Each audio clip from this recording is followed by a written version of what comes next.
Let's talk about Kamala Harris and whether she can beat Donald Trump. Bring it on.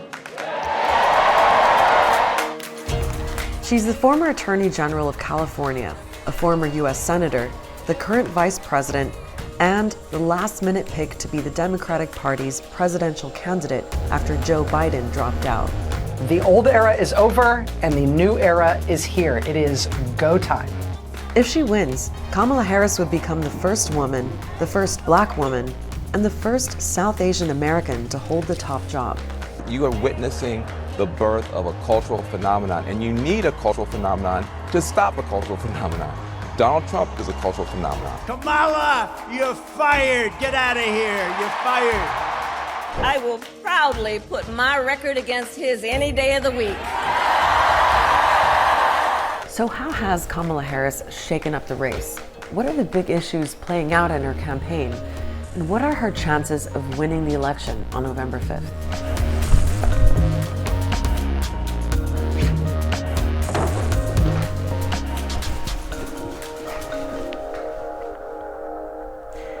It's been a crazy election cycle already. We've had one candidate convicted of a felony, a disastrous presidential debate, an assassination attempt, and an incumbent president pulling out of the race. Kamala Harris replacing Joe Biden is the latest twist, and it's injected new momentum into the Democratic Party's campaign. A clear sign of that was all the donations that poured in the first 36 hours after Biden endorsed Harris. 1.1 million people uniquely donated to the campaign in that time frame. 62% of those 1.1 million donors, that's the first time they gave this election cycle to the presidential campaign. People feel a sense of excitement that just wasn't there when Biden was on the top of the ticket running against Trump. And you can see a lot of that excitement online. You think you just fell out of a coconut tree? Project Coconut, baby. Woo! Hey, Kamala, what are we going to say to Donald Trump in November? Bye, bye, bye. So there is this big buzz around Harris, but all the polls so far suggest it's going to be a super tight race.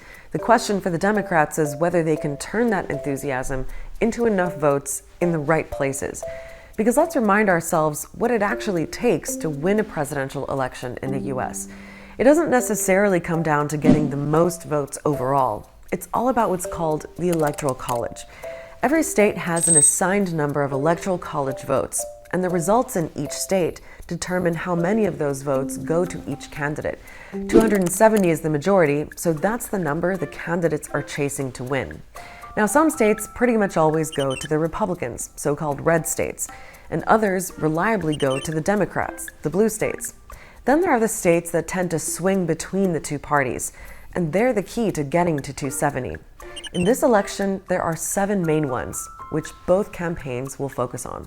In our system, really campaigns are math, right? So it is getting to that electoral college vote. And these battleground states are the path. They're the math to get there. They are won by very thin margins, tens of thousands of votes in some of these places. We've got some work to do, but we're not afraid of hard work. We like hard work, don't we? And we will win this election. So how could she do it? Well, here are 5 factors that are playing into her campaign. Let's start with the age factor, the issue that 81-year-old Biden just couldn't shake off.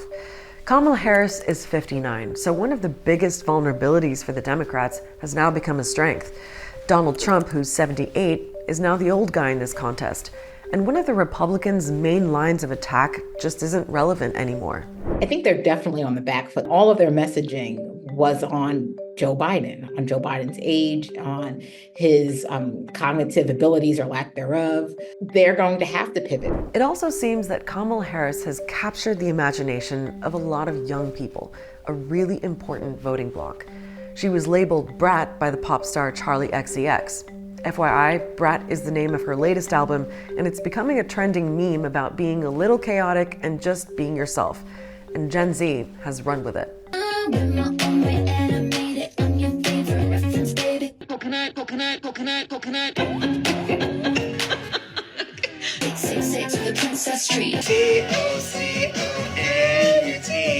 Hey, as somebody who had to look up brat today, I'm understanding, how important this is. But listen, putting that label on her, it means authenticity, it means energy. And there are signs that that energy is translating into something tangible. Right after Harris entered the race, there was a spike in voter registrations. More than 80% were between 18 and 34.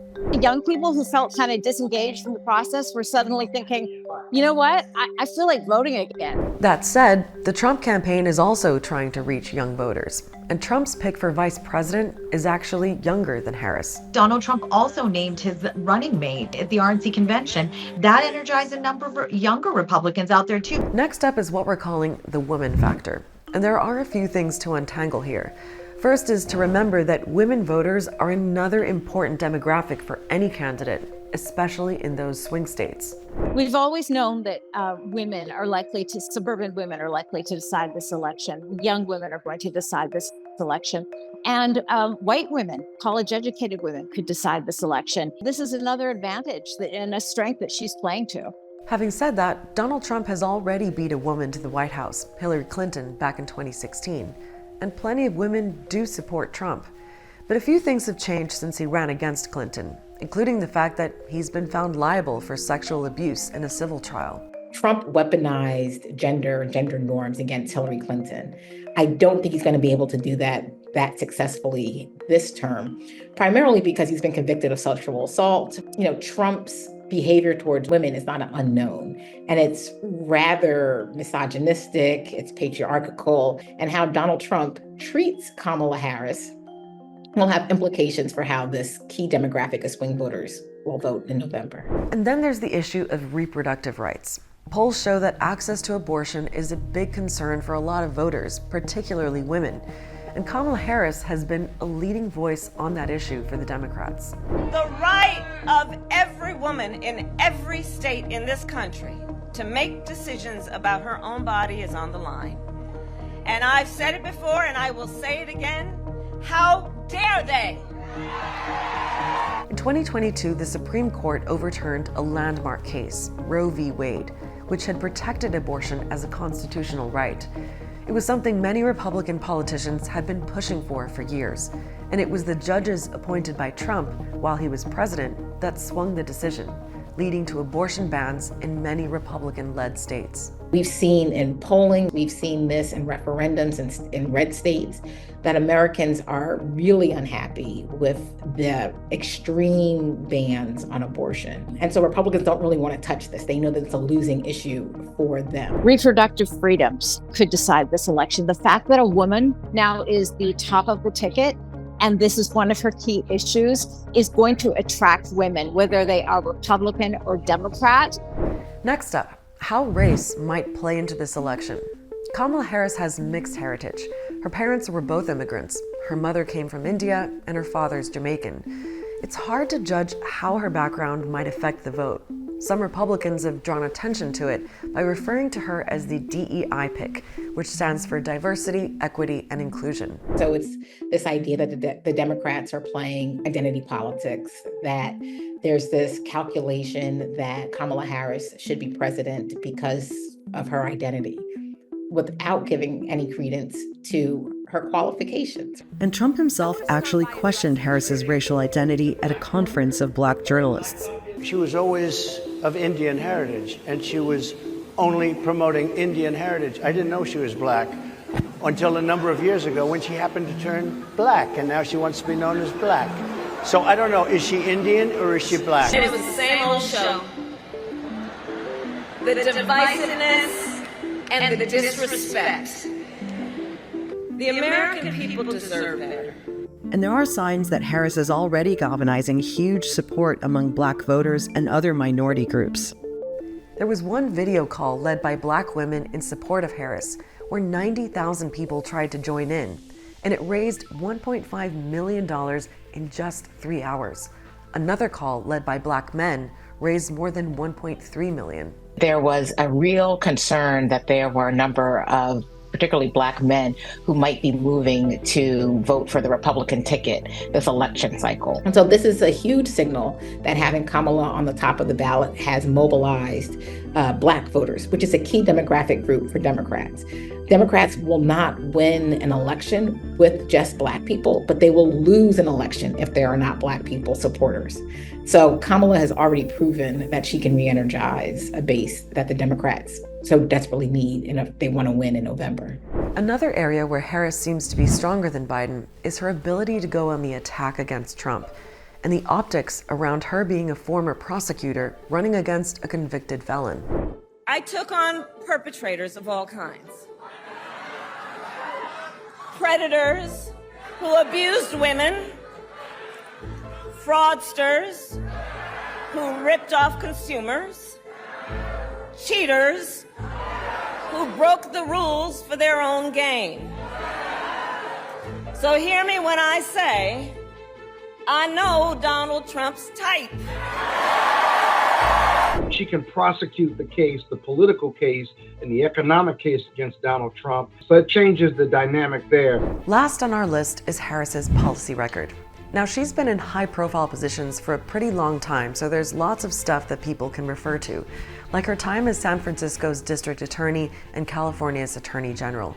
She's had mixed reviews, including accusations from some people that she was too harsh on issues like drug convictions and criminalizing the parents of kids who skip school. It's not as if she's this complete unknown, but there also gives Republicans a lot of chance to really try to delve into her record in California and paint her as this California liberal who will always kowtow to the left. And that doesn't tend to play well, obviously, with these folks who are in these 7 swingy states, I call them. Then there's Harris's record on the other big issues featuring in this election.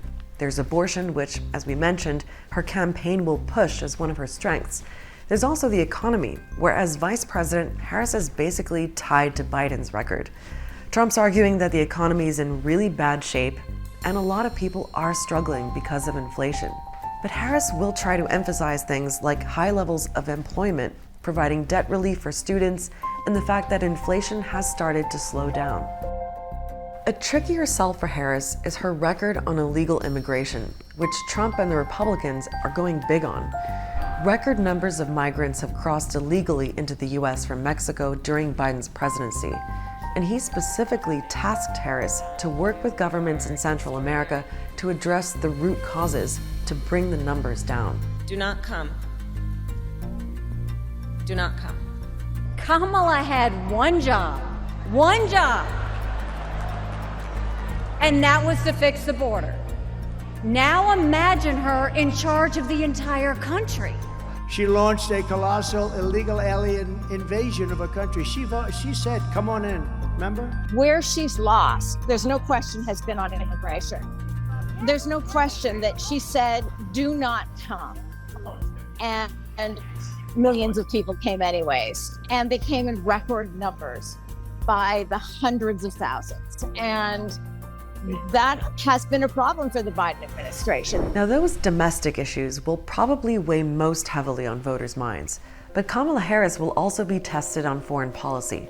Things like the US's relationship with China, support for Ukraine, and where she stands on Israel and the war in Gaza, which is a particularly polarizing issue. Now, some people frame Harris's position on Gaza as slightly different to Biden. They say she's done more to highlight the humanitarian catastrophe. We cannot look away in the face of these tragedies. We cannot allow ourselves to become numb to the suffering, and I will not be silent. That might help her pick up voters who've been alienated by Biden's approach, or potentially lead to her losing some pro-Israel voters. Gaza, which has been a drain on the president, not only in terms of Arab voters in Michigan, but also in terms of Black, Latino, Asian, young people, where you were seeing 15, 20% attrition, and people saying that it was Gaza that was causing them to drop off. Now, the vice president has been far more empathetic on Palestinian issues. She was the first person to really come out and force the Biden administration to call a spade, to say, these videos are horrific. The way that Palestinians are being treated is horrific. The problem is that could come back and hurt her with a lot of the Jewish Democratic voters. And there are an enormous number of them that may actually go to Donald Trump because of those policies. Among pro-Palestinians, many don't differentiate between her position and Biden's and see her as just as much a part of the pro-Israel establishment. Stop the genocide! 15,000 children died because of you! Stop the genocide! You're a murderer! If you just scratch a little bit at the surface of Kamala Harris's record, even prior to becoming vice president, you see someone who was vociferously pro-Israel. So those are some of the main themes being talked about in the run-up to November. But there's one other key question that Kamala Harris will have to contend with, and that's whether the US is ready for a woman president. It's a question with no easy answers. People asked it when Hillary Clinton lost to Trump. But that was 8 years ago. Since then, some things have changed. There's been the Me Too movement, for a start. Then again, millions of American women have also lost the right to an abortion. So it kind of depends who you ask, because it's easy to pick and choose examples of how things have progressed or regressed for women. But the way people respond to Kamala Harris's campaign for president might give us some more clues. Even after all the advances, after so many women being elected to office, there are challenges sometimes for women running. Well, the response to this question is indicative of the times, right? And if she wasn't running against Donald Trump, I probably would have a different answer. I definitely think that racism and sexism are a major part that she'll have to face and continues to face. But is America ready? I think America is more ready for someone who's pledged themselves to the democratic ideals than to President Donald Trump. If you want to know more about all the legal cases Trump is facing, check out our recent episode. There's also this explainer on the US-Israel relationship and why it's always been so close.